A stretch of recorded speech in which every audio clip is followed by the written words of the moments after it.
without prefacing anything, he just said, "My wife's dead, isn't she?" And I kind of stopped.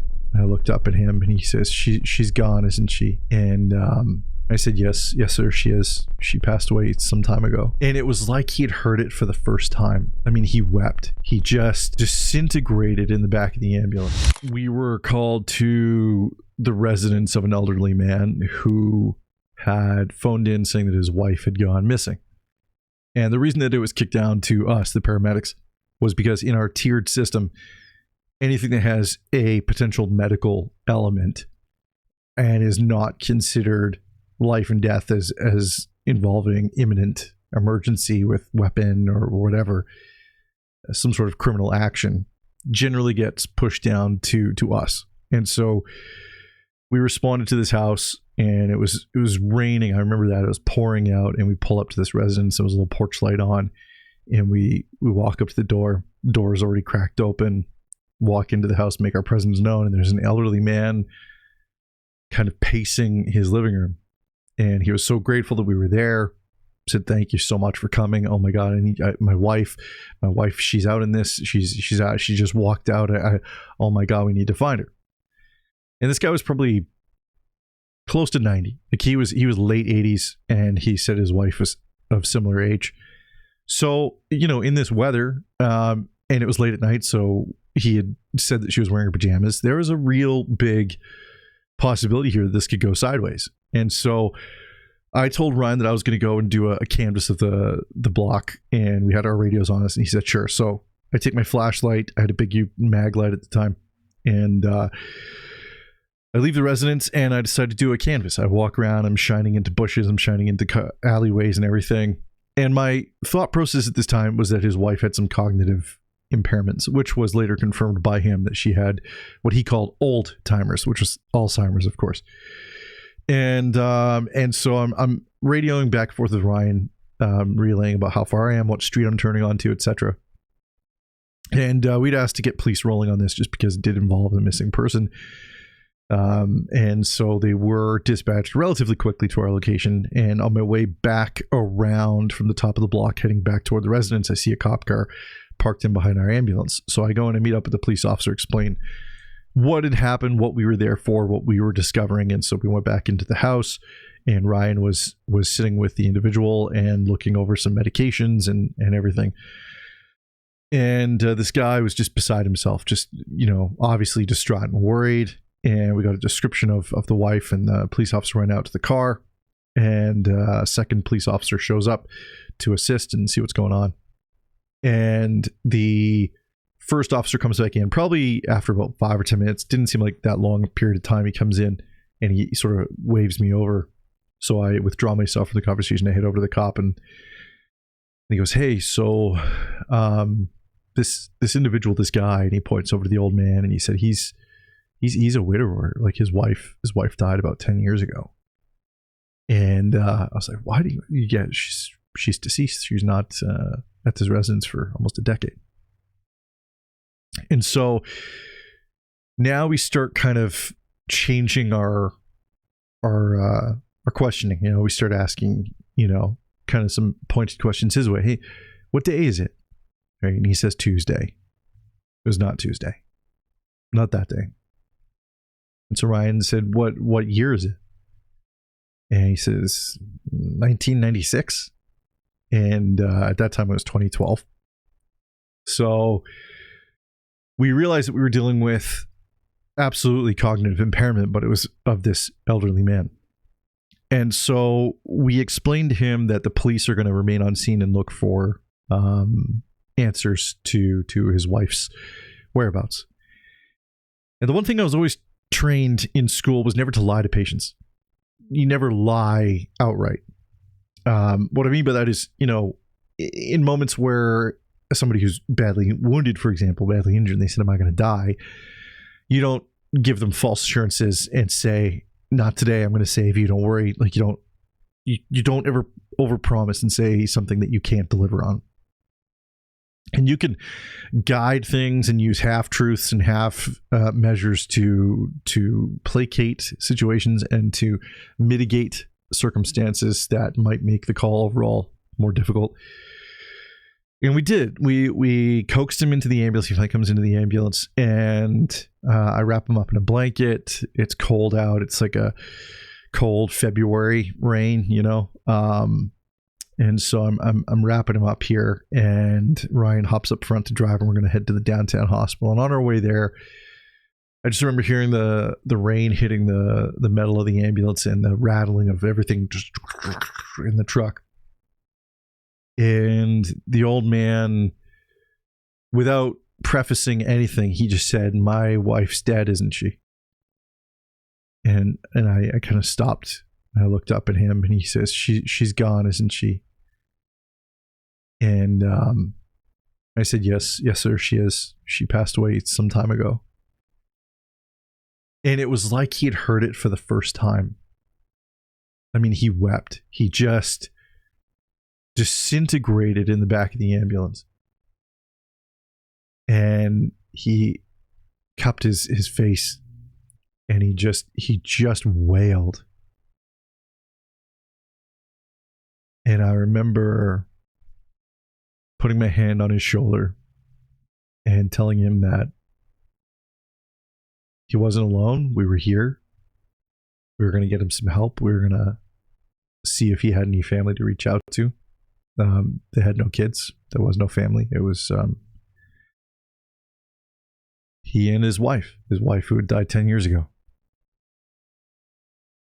And when I left that call, like when we got into the hospital and we explained everything that was happening, I remember leaving that call with a really profound, weighted sense of sadness.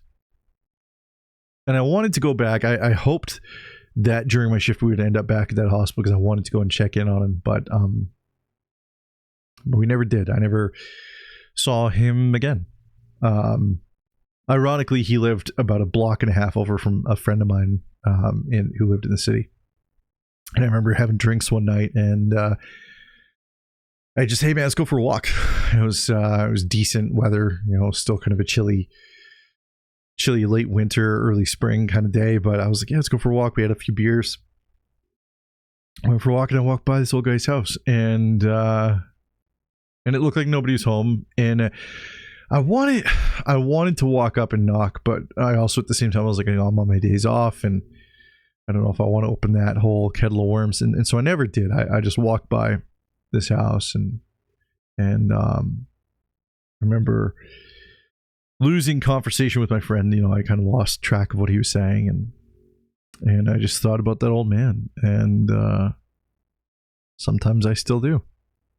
The next call was, it was in the middle of the afternoon, and I was working with a guy named Mike, and wicked paramedic, been around a long time. He actually did a lot of tactical EMS stuff as well with our city service.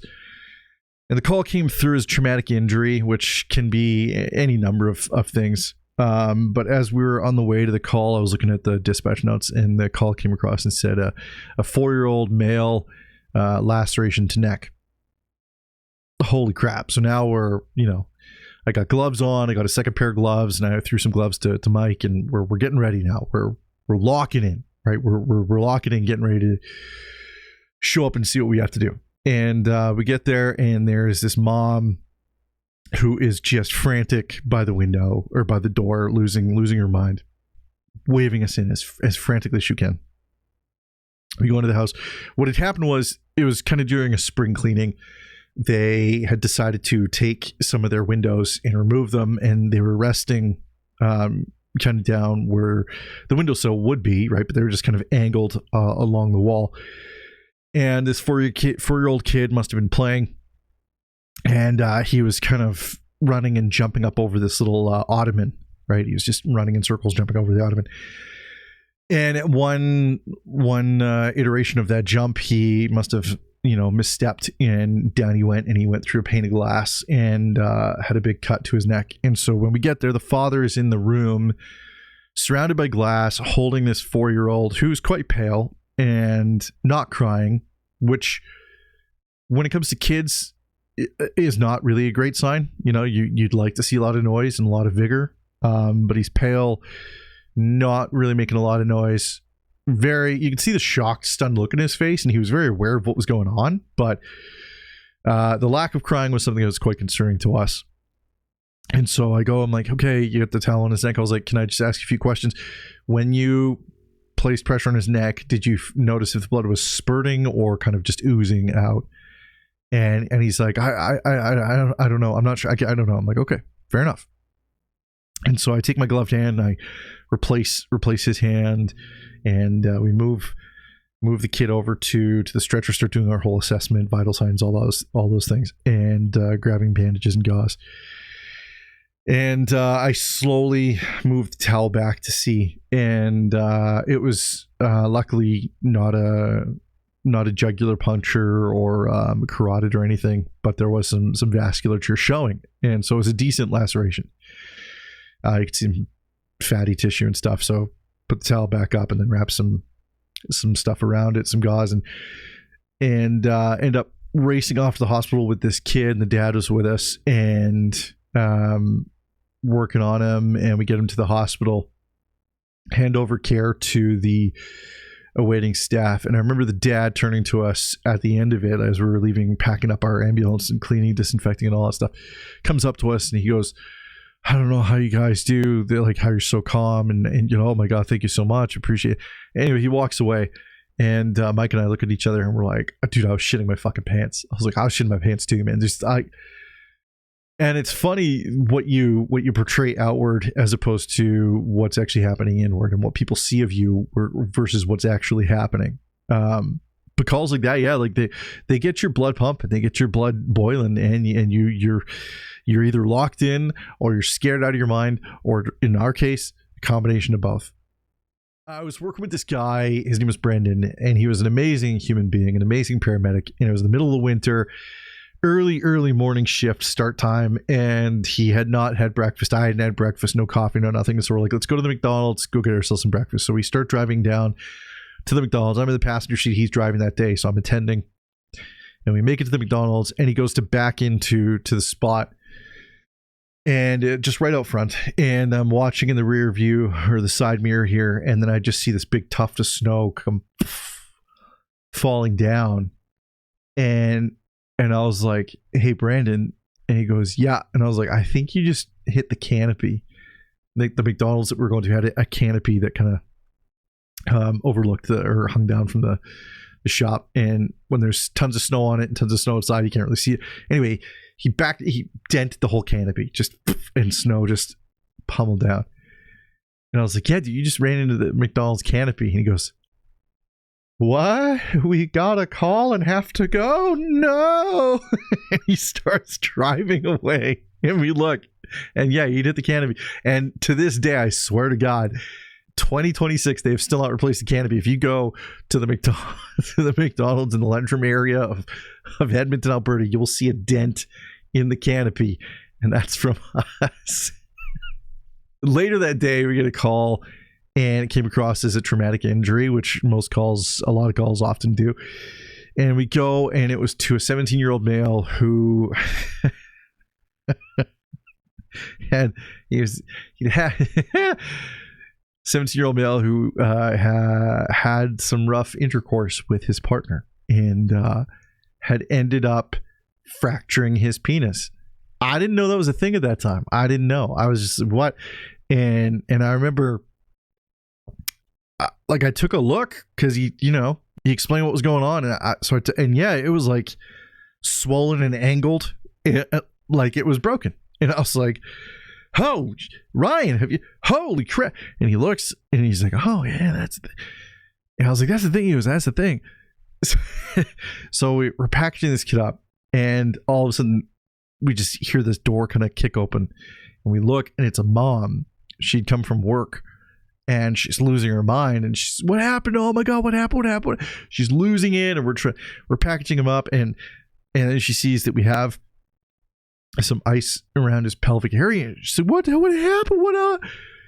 And the poor girl that he had been consummating with, engaging in coitus, whatever, fornicating with, she just looks sheepish, and she's just standing there, and he's in too much pain to really explain coherently what happened. And the mom is losing it, and she's asking us, and we're just trying to get out of there because we're like, this is kind of an emergency. Like, we really do gotta go. Plus, we're dudes, and we felt a lot of empathy for this particular situation. We're like, we have to go. We gotta go now. So as we're leaving, we hear the girl start to explain to this lady what was going on. And as we get down about halfway down the stairs, we hear, what?